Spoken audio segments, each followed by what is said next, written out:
Hello students, IIT brain में आपका स्वागत।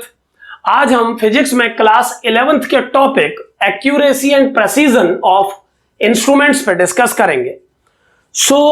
इस डिस्कशन में हम ये सीखेंगे कि किसी एक्सपेरिमेंट में एक्यूरेसी वर्ड और प्रेसिजन वर्ड में क्या डिफरेंस है, ये हम जानेंगे इस क्लिप से।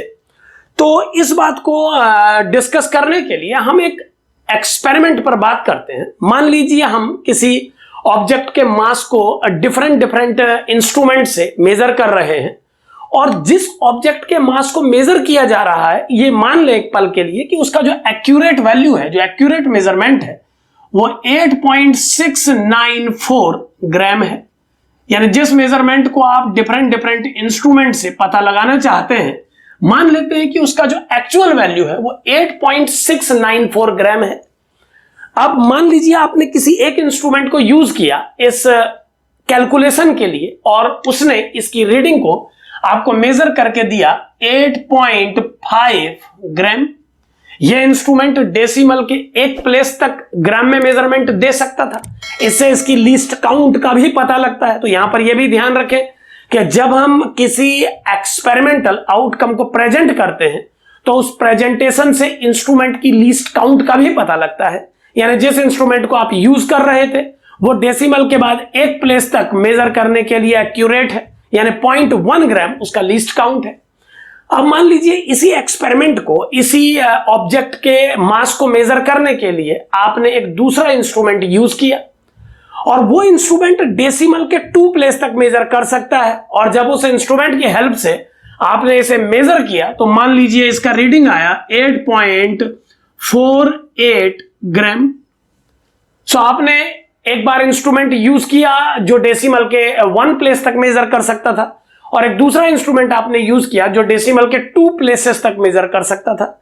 दो अलग अलग स्टूडेंट्स ने ये एक्सपेरिमेंट किए। यहां पर जो डाटा हमने लिखे हैं आप देख पा रहे होंगे कि वो एक्चुअल डाटा से डिफरेंट है।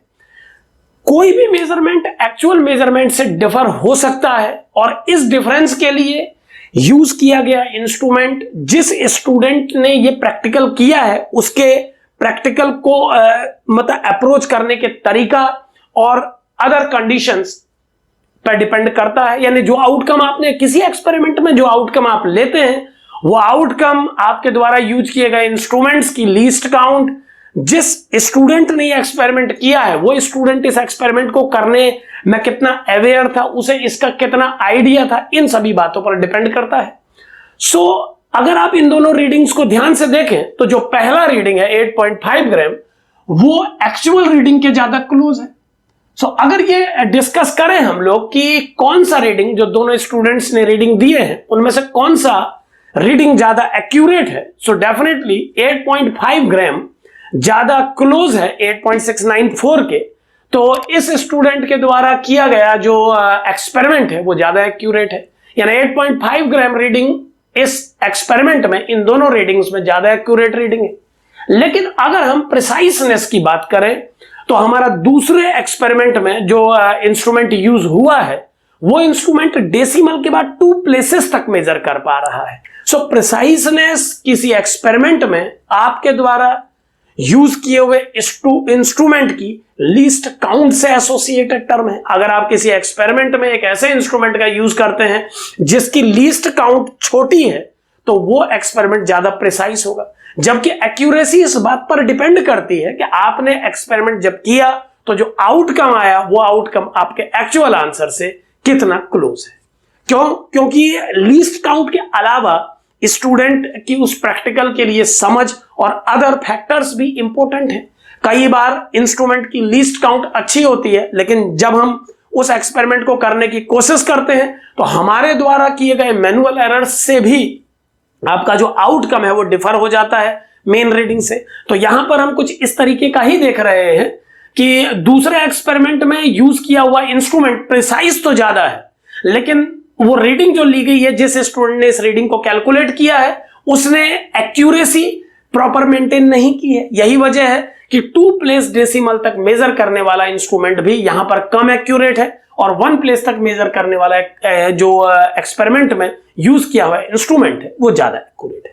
एक बात पे और ध्यान दें कि कई बार हम देखते हैं कि इंस्ट्रूमेंट का प्रिसाइसनेस ज्यादा होता है लेकिन एक्यूरेसी कम होती है।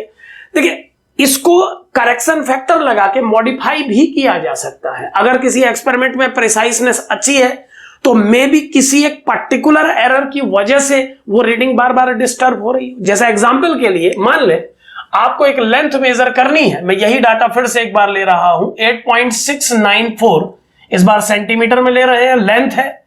सो 8.694 सेंटीमीटर लेंथ आपको मेजर करनी है। आपने एक ऐसा इंस्ट्रूमेंट यूज किया इस लेंथ को मेजर करने के लिए जिससे आप इस लेंथ को मेजर तो कर पा रहे हैं लेकिन हर बार एक फिक्स यूनिट का डिस्टेंस बना हुआ है। जैसे एग्जांपल के लिए आपने एक ऐसा इंस्ट्रूमेंट आपने इसके लिए यूज किया, मान लीजिए आपने इसको मेजर करने के लिए स्क्रू गेज यूज किया, लेकिन उस स्क्रू गेज की मेन स्केल में जो फ्रंट 2 सेंटीमीटर है वो मिसिंग है और बाय मिस्टेक ये स्क्रू गेज ऐसा क्रिएट हो गया है जिसके 0 प्लेस पर मेन स्केल में 2 यूनिट प्लेस लिखा हुआ है। सो अब उस इंस्ट्रूमेंट से जब आप इस ऑब्जेक्ट की लेंथ मेजर करेंगे, सो ये रीडिंग आएगी 10 पॉइंट, अगर सेंटीमीटर पे आप मेजर करें तो आप जानते हैं कि स्क्रू गेज 3 प्लेसेस तक मेजर कर सकता है।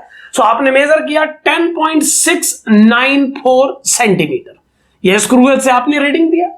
एक दूसरे स्टूडेंट ने इसी एक्सपेरिमेंट के लिए वर्नियर कैलिपर्स यूज किया जो कि डेसिमल के 2 प्लेस तक सेंटीमीटर में रीडिंग दे सकता है, और एक ऐसे वर्नियर कैलिपर से उसने मेजर किया जिसका 0 एरर, जिसमें कोई 0 एरर नहीं है, जो 0 एरर से फ्री है। सो इसी रीडिंग को जब उस स्टूडेंट ने अपने एक्सपेरिमेंट में मेजर किया तो आउटकम आया 8.69 सेंटीमीटर।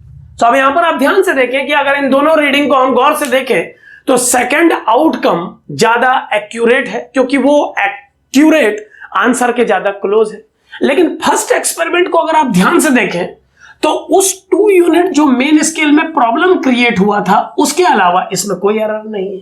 यानी अगर उस 2 यूनिट एरर को हम रेक्टिफाई कर ले या हम उस स्केल में जो मार्क बने हुए उनको 0 1 2 3 4 से रिप्लेस कर दें तो हमारा ये जो 10.694 का यूनिट का रीडिंग है ये 8.694 सेंटीमीटर में कन्वर्ट हो जाएगा, और तब आप समझ सकते हैं कि ये मेन रीडिंग के बिल्कुल इक्वल होगा और ज्यादा एक्यूरेट भी होगा। सो प्रिसाइसनेस को हमेशा एक्यूरेसी के ऊपर कंसीडर किया जाता है क्योंकि प्रिसाइसनेस अच्छा होने के बाद भी अगर रीडिंग में डिफरेंस आ रहा है तो उसके लिए अदर फैक्टर्स रिस्पॉन्सिबल हो सकते हैं। सो प्रिसाइसनेस हमेशा किसी इंस्ट्रूमेंट की लीस्ट काउंट से जुड़ा हुआ टर्म है। तो यहां पर हम देख पा रहे हैं कि 10.694 रीडिंग गलत होने के बाद भी अगर रेक्टिफिकेशन किया जाए तो 8.69 सेंटीमीटर के मेजरमेंट से ज्यादा क्लोज हो जाएगी एक्यूरेट आंसर के। सो जो रीडिंग प्रिसाइस है अगर उस प्रिसाइस रीडिंग के करेक्शन फैक्टर को कैलकुलेट कर लिया जाए तो वो ज्यादा एक्यूरेट भी बन जाएगी। सो क्लियरली समझें कि एक्यूरेसी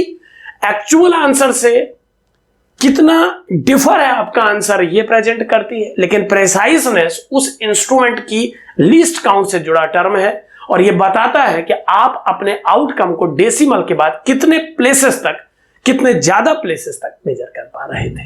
तो जिस आउटकम का एक्यूरेसी ज्यादा है ये जरूरी नहीं है कि वो प्रिसाइस भी ज्यादा हो। कई बार ज्यादा एक्यूरेट रीडिंग प्रिसाइसनेस के पॉइंट से कम होती है और प्रिसाइस जो कम हो पाए रीडिंग वो एक्यूरेट ज्यादा होती है। Thank you.